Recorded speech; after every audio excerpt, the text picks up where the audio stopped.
Welcome to the Brand-Led Podcast. We're your hosts, Kane Baker and Lisa D'Andrea, co-founders of the branding studio, Baker Creative. We're on a mission to help you gain clarity in your brand and fulfillment in your work life. From strategy to visuals and beyond, we're arming you with bite-sized branding insights to help you build and grow a brand-led business. Welcome to episode number 6, everybody, of Brand-Led. And today we're going to be giving you our advice on how to choose the right branding team for you. We are, because not every team is going to be a good match for your needs and your brand. So it's important to know how to evaluate the right option for you. And when we say branding team, just to clarify, it could be a freelancer on Upwork all the way through to a large global branding agency. Yeah, exactly. So don't be deterred by the wording. This is anyone who's going to help you define and build your brand.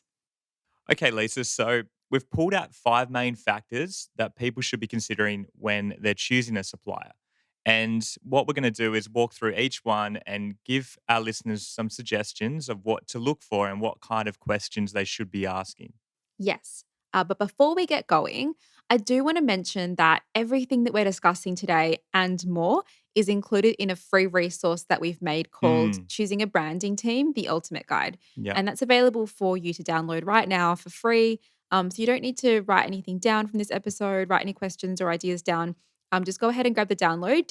So all you need to do is go to bakercreative.com.au/branding team.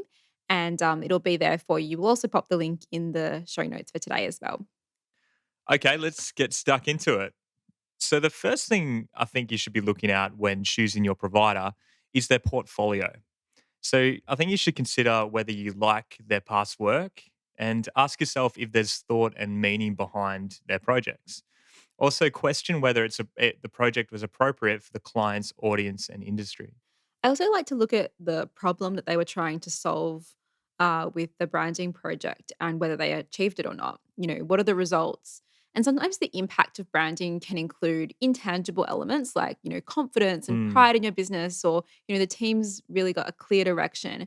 Um, And other times it's more tangible things like, growth, efficiency, increased sales, things that are a bit more yeah. measurable. So, yeah, both of those things are really interesting to look at, just to see if there's been any change in the business after the branding project. Yeah, and one thing we often see a lot of is our client wants to look at work that's in the same industry as theirs. For example, if they're in the building industry, they want to see other brands in that space, which naturally makes a lot of sense and is fine. But I think a better indication of a studio's capability lies within the styles that they can execute and their thinking behind the brand decisions. Yeah, absolutely. Because, brands within the same industry will rarely share the same personality Mm. and positioning. And they shouldn't if they're trying to, stand out in the market. Yeah, exactly. So instead, I would take a look at the studio's portfolio to see if they can execute, a style, a tone, or a mood that really mirrors your new brand direction. And at this stage, you may not know exactly what direction your new brand will take, but you should have an indication of some of the qualities it may have. Hmm. Is it modern, bold, sophisticated, Yeah, is it fun, fun? Yeah. elegant? And if you can look at, if you can look for different examples and of identities with the qualities you're seeking, rather than just the industry that you work in. Yeah, exactly. Okay, so that was number one, which is portfolio. And the next area to look at when evaluating your branding team is deliverables. In other words, what are you actually getting? So, Kane, in your opinion, what are some of the non negotiables here? Non-negotiables. Okay, so the first thing for me would be strategy. And the annoying thing is that strategy deliverables can vary a lot from a questionnaire or a phone call through to multi-day workshops. And not all teams have the same approach. Yeah. And it's not to say that, a longer format's better than a shorter one. But obviously the more time that you have to unpack the brand, the deeper you can go. Yeah.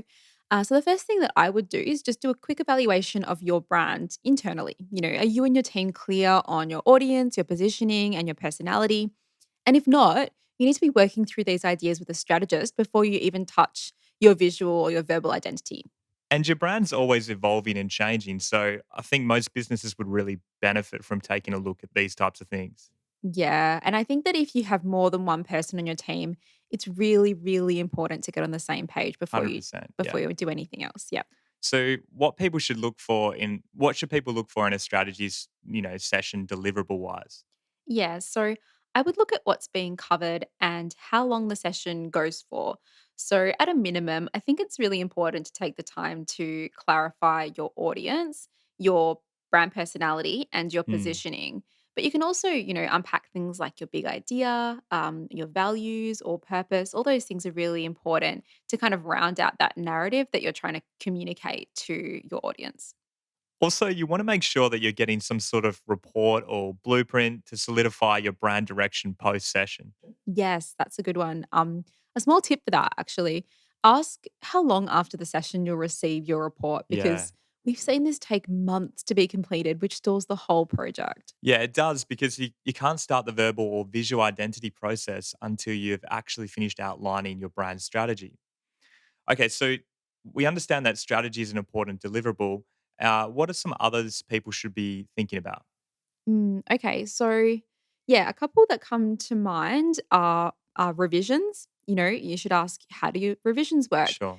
Do you get any revision rounds or just time in case you want to make some sort of an adjustment or amendment to your visual or verbal identity? Um, Also, things like supporting graphics. These are things like, icons, illustration, shapes, lines, Textures and patterns and photography styles.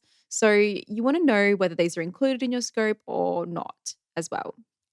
Did you have anything else to add in terms of deliverables, Kane? yeah, I would say brand guidelines. I think it's important to ask for an example of what this document looks like that you'll be receiving at the end of the project. And this is the rule book or manual that explains how you're actually going to be applying your brand visually. And it's so helpful, especially if you have a team or work with a lot of different suppliers. Yeah. And brand guidelines can really vary as well. So you want to know whether you're getting, a one page snapshot or an in depth Yeah. set of guidelines and examples. Yeah. And look, there is a time and a place for both options, but you just want to know what you're really getting. Yeah, I totally agree. So, we've included a lot more questions to ask and things to look out for in terms of deliverables inside of choosing a branding team, the ultimate guide. So, make sure you grab that free copy for those details. Okay, so let's move on to number three, and that's pricing. Now, budget is another important factor when it comes to choosing a supplier, and everyone values branding differently. They do. What one business, wants to invest into their branding will be different from the next. So if you don't have a budget in mind, then I would be looking at why you're doing it. Why do you want to brand or rebrand your business? Because there's lots of intangible benefits to branding, but there's also several measurable outcomes that can really help you to create your budget. Yeah, what do you mean by that? Can you give us an example? Yeah, so I think branding can definitely save you money in time efficiency. Mm, Can also decrease your marketing costs, and it can increase things like staff retention if you're creating really great culture. hmm. It can also, increase your profitability in elevated sales, and it also maybe gives you the ability to raise your pricing depending on if that's a goal or not for your brand. Yeah. So a really good way to set your budget is to estimate how much you think a clear brand direction and maybe new visuals or new verbal identity will save or earn you over the next, I don't know, period. So 12 to 24 months. And then allocate a percentage of that estimate towards your branding project. Yeah, I really like that approach. Yeah. And if you're comparing estimates, just don't pick the cheapest supplier because Mm, they're, the most cost effective. Remember that price is just one of the five factors that we're giving you today. And cheap often can cost you in other ways, like your time, and it can also cost you in stress as well. yeah, it So can be stressful. I suppose just, weigh up all your options and just keep in mind this is just one factor out of five. Yeah, another thing to consider when it comes to pricing are the unexpected costs. And I know that nobody likes those, the worst kind. So, Okay, so what are some of the hidden costs? yeah, so the first hidden cost is fonts.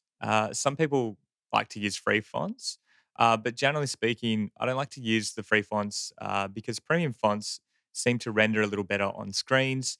Plus, everyone uses free fonts. So if you're trying to create something distinctive in your visual identity, and you might want to, choose something or select a font that's a bit more special and unique. But there are definitely free options available for those trying to keep those costs low. Yeah, okay. And what about things like your photos and textures and icons as well? Yeah, again, there are free versions of these, or you can pay for stock photos and graphics. Plus, there's always, I guess, the option of shooting or creating your own custom photos and graphics. Yeah, I think especially with photography, custom really makes a difference. Mm, But it's important to know you know you have options. yeah. So is there anything else? Well, I guess just grab the guide for the full Uh list, huh. but you'll want to consider the cost of your brand collateral and rollout items, both the design and printing of things like business cards, packaging, signage, social graphics, the list goes on. Yeah. Anything else that you're going to be needing. Yeah. Okay. Great. All right. Well, let's move on to number 4, which is timing and logistics. Okay. So I think the biggest issue here is that it's just really easy for branding projects to lose momentum if there's no clear timelines and expectations set from the get go. I think most business owners understand that the branding process will involve, a time investment on their end. Yeah, and we all know it's quite difficult to build a brand without the participation of the leadership team. Yeah. And I think most businesses are willing to accept a time investment to achieve that bigger reward. But the longer the process takes, the more time and energy it's going to steal away from other areas in your business and the more burdensome it's going to feel. And every day you delay that brand launch, you're also delaying the benefits that you're going to receive from it. Exactly. So, really, even if you're not in a hurry to complete your project and you don't want to rush the process, you also don't want to drag it out any longer than necessary either, because every day that you don't launch, it's really costing you money. Exactly. So, Lise, what do you think? Maybe we can tell the listeners what you think they should be considering or asking when they're trying to select their supplier. Yeah, so I would just want clarity on how long the project is expected to take and any factors that are going to impact your timeline. So I'll give you an example. Our process generally takes about 8 weeks at a minimum to complete, the brand strategy sessions and visual identity design. And that's assuming that our clients, give us pretty fast feedback and that we have, little to no revisions. And obviously, if they take longer to provide feedback or they need more time to deliver any of the information that we need to be able to do our work, then it might take longer. Yeah, I think it's important to understand the factors within your control to alter the speed of your project. Yeah. But also, I think both you and your branding team need to commit to achieving things by a certain date. Otherwise, it just never gets done. Yeah. It kind of falls to the back burner. It's not urgent, so it just does, falls by the wayside. And sometimes it doesn't happen by the due date that you set, and that's okay. But you should always have that shared completion date in mind because it gives everyone a nice goal to kind of reach towards. Mm. Okay, so what else should people consider in regards to timing and logistics?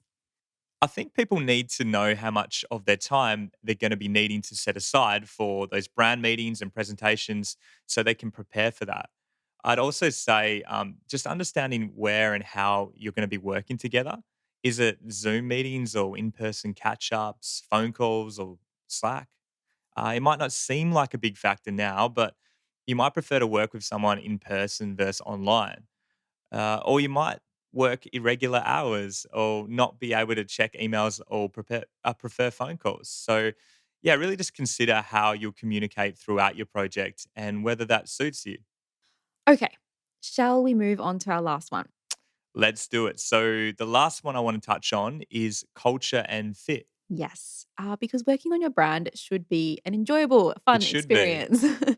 fun. You're spending, a few months or more working closely with, a studio that you choose, so you should get along with them. And basically, it comes down to getting to know them as well.